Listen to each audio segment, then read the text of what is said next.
हरे कृष्णा। नारायण मुनि आगे कहते हैं, सर्वप्रथम भगवान शंकर ने इन सर्वश्रेष्ठ रूपा देवी की आराधना की। ब्राह्मण त्रिपुर नामक दैत्य के भयंकर वध के समय का ये प्रसंग है। भगवान शंकर बड़े संकट में पड़ गए थे। दैत्य ने रोष में आकर उनके वाहन विमान को आकाश से नीचे गिरा दिया था। तब ब्रह्मा और विष्णु ने उन्हें प्रेरणा की। तब महानुभावों का उपदेश मानकर शंकर भगवती दुर्गा की स्तुति करने लगे। वे भी देवी मंगल चंडी ही थी, केवल रूप बदल लिया था। स्तुति करने पर वे ही देवी भगवान शंकर के सामने प्रकट हुई और उनसे इस प्रकार बोली, प्रभु तुम्हें भय नहीं करना चाहिए। स्वयं सर्वेश भगवान श्री हरि ही वृषभ का रूप धारण करके तुम्हारे सामने उपस्थित होंगे। वृषध्वज, मैं युद्ध शक्ति स्वरूपा बनकर तुम्हारे साथ रहूंगी। फिर स्वयं मेरी और श्रीहरि की सहायता से तुम देवताओं को प्रच्युत पदच्युत करने वाले इस दानव को, जिसने घोर शत्रुता ठान रखी है, मार डालोगे। मुनिवर, इस प्रकार कहकर भगवती अंतर्ध्यान हो गईं। उसी क्षण उन शक्ति स्वरूपा देवी से शंकर संपन्न हो गए। भगवान श्रीहरि ने एक अस्त्र दे दिया था। अब उसी अस्त्र से त्रिपुरवध में उन्हें सफलता प्राप्त हो गई।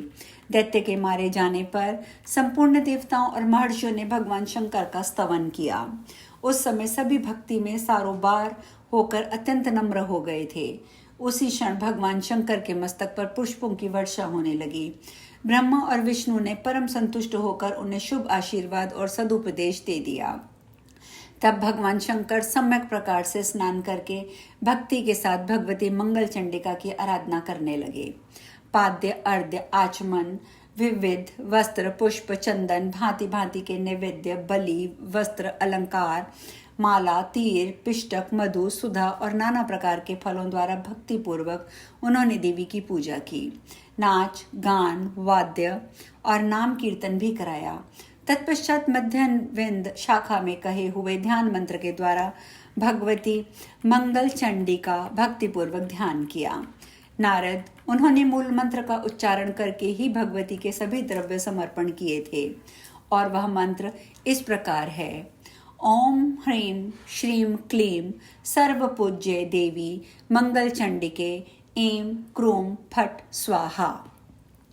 21 अक्षर का यह मंत्र सुपूजित होने पर भक्तों को संपूर्ण कामना प्रदान करने के लिए कल्प वृक्ष स्वरूप है। 10 लाख जप करने पर यह मंत्र की सिद्धि होती है। ब्राह्मण, अब ध्यान से सुनो। सर्वसम्मत ध्यान वेद प्रणीत है। सुस्थिर यौवना भगवती मंगल चंडिका का सदा 16 वर्ष की जान पड़ती है। ये संपूर्ण रूपगण से संपन्न कोमलांगी एवं मनोहारिणी है। श्वेत चंपा के समान इनका गौरवर्ण तथा करुण चंद्रमाओं के तुल्य इनकी मनोहर कांति है। ये अग्निशुद्ध दिव्य वस्त्र धारण किए रत्नमय आभूषणों से विभूषित है। मल्लिका पुष्पों से समलंकृत केशपाश धारण करती हैं।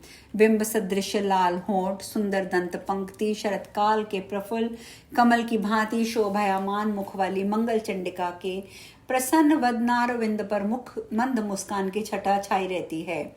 इनके दोनों नेत्र सुंदर खिले हुए नीलकमल के समान मनोहर जान पड़ते हैं।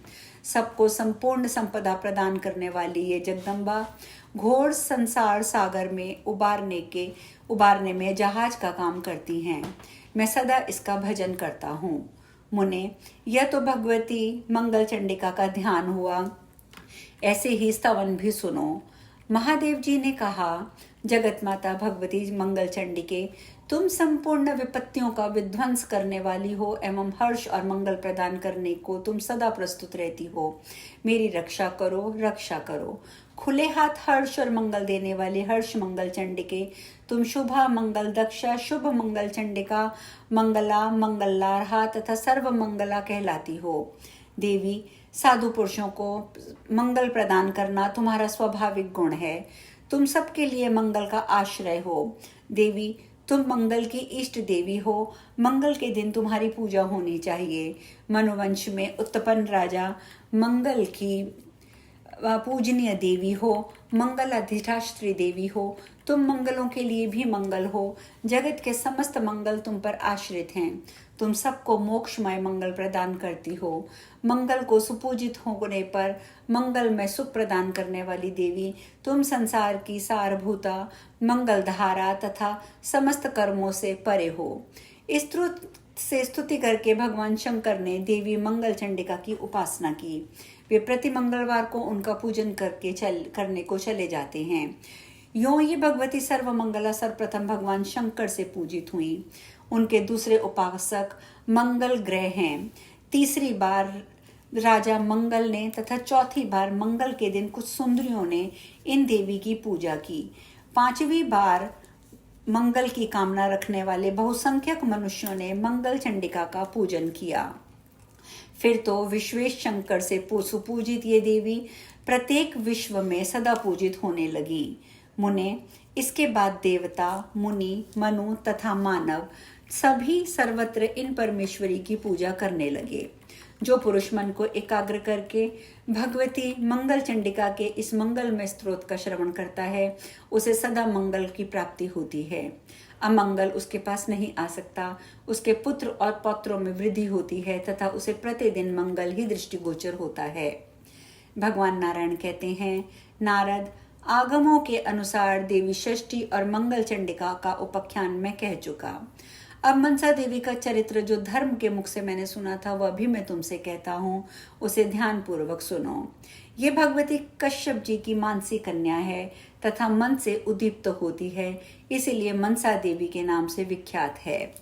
आत्मा में रमण करने वाली इन सिद्ध योगिनी वैष्णव देवी ने 3 युगों तक परम ब्रह्म भगवान श्री कृष्ण की तपस्या की है।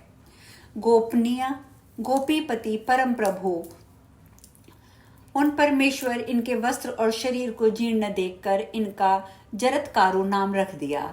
साथ ही उन कृपा निधि ने कृपा पूर्वक उनकी सभी अभिलाषाएं पूर्ण कर दी। इनकी पूजा का उपचार किया और स्वयं भी इनकी पूजा की। स्वर्ग में, ब्रह्मलोक में, भूमंडल में तथा पाताल में सर्वत्र इनकी पूजा प्रचलित है। संपूर्ण जगत में ये अत्यधिक गौरवर्णा, सुंदरी और मनोहारिणी हैं। अतएव ये साध्वी देवी जगत गौरी के नाम से विख्यात होकर सम्मान पाती हैं। भगवान शिव से शिक्षा प्राप्त करने के कारण ये देवी शैवी कहलाती हैं। भगवान विष्णु की ये अनन्य उपासिका हैं, अतः लोग इन्हें वैष्णवी कहते हैं। राजा जन्मेजय के यज्ञ में इन्हीं के सत प्रयत्न से नागों के प्राणों की रक्षा हुई थी, अतः इनका नाम नागेश्वरी नागभामिनी पड़ गया। विष का संहार करने में ये परम समर्थ होने पर इनका एक नाम विषहरी है। इन्हें भगवान शंकर से सिद्ध योग सिद्धि प्राप्त हुई थी, अतः ये सिद्ध योगिनी भी कहलाने लगी। इन्होंने शंकर से महान गोपनीय ज्ञान एवं मृत संजीवनी ज्ञान, उत्तम विद्या प्राप्त की है। इस कारण विद्वान पुरुष इन्हें महाज्ञानयुता कहते हैं। ये परम तपस्विनी देवी मुनिवर आस्तिक की माता हैं। अतः ये देवी जगत में सुप्रतिष्ठित होकर आस्तिक माता नाम से भी विख्यात हुई हैं। जगत पूज्य योगी महात्मा मुनिवर जरत्कारु की प्यारी पत्नी होने के कारण ये जगतकारु प्रिया नाम से भी विख्यात हुई। जगतकारु, जगतदौरी, मनसा, सिद्ध योगिनी, वैष्णवी, नागभागिनी, शैवी, नागेश्वरी, जगतकारु प्रिया, आस्तिक माता, विषहरी और महाज्ञानयुता, इन 12 नामों से पूरे विश्व में इनकी पूजा होती है। जो पुरुष पूजा के समय इन 12 नामों का पाठ करता है तथा उसे उसके वंशज को कभी सर्प का भय नहीं होता। जिस शयनागार में नागों का भय हो, जिस भवन में बहुतेरे नाग भरे हों, नागों से युक्त होने के कारण जो महान दारुण स्थान बन गया हो तथा जो नागों से विषय हो, वहां भी पुरुष को इस स्तोत्र का पाठ करने से सर्प भय से मुक्त हो जाना होता है। इसमें कोई संशय नहीं है। जो नित्य इसका पाठ करता है उसे देखकर नाग भाग जाते हैं। 10 लाख पाठ करने से ये स्तोत्र मनुष्यों के लिए सिद्ध हो जाता है। जिसे ये स्तोत्र सिद्ध हो गया वह विष भक्षण करने तथा नागों को भूषण बनाकर नाग पर सवारी करने में भी समर्थ हो सकता है। वह नाग शासन, नाग तल्प तथा महान सिद्ध हो जाता है। मुनिवर, अब मैं देवी मनसा का पूजा का विधान भी बताता हूँ तथा साम वेदोक्त ध्यान भी बताता हूँ, सुनो। इनका विग्रह रत्न भूषणों से विभूषित है। अग्नि शुद्ध वस्त्र इनके शरीर पर शोभा बढ़ा रहे हैं। इन्होंने सर्पों का युगोपवीत धारण कर रखा है। महान ज्ञान से संपन्न होने के कारण प्रसिद्ध ज्ञानियों में भी ये प्रमुख मानी जाती हैं। ये सिद्ध पुरुषों की अधिष्ठात्री देवी हैं, सिद्धि प्रदान करने वाली तथा सिद्धा हैं। मैं इन भगवती मनसा की उपासना करता हूँ। इस प्रकार ध्यान करके मूल मंत्र से भगवती की पूजा करनी चाहिए। अनेक प्रकार के नैवेद्य तथा गंध पुष्प अनुलोपन से देवी की पूजा होती है। सभी उपचार मूल मंत्र को पढ़कर अर्पण करने चाहिए। इनके मूल मंत्र का नाम है मूल कल्प तरो। ये सुप्रसिद्ध मंत्र है। इसमें 12 अक्षर हैं। इसका वर्णन वेद में है। ये भक्तों के मनोरथ को पूर्ण करने वाला है और मंत्र इस प्रकार है। ओम ह्रीं श्रीं क्लीं ऐं मनसा देव्यै स्वाहा। 5 लाख मंत्र जप करने पर यह मंत्र सिद्ध हो जाता है।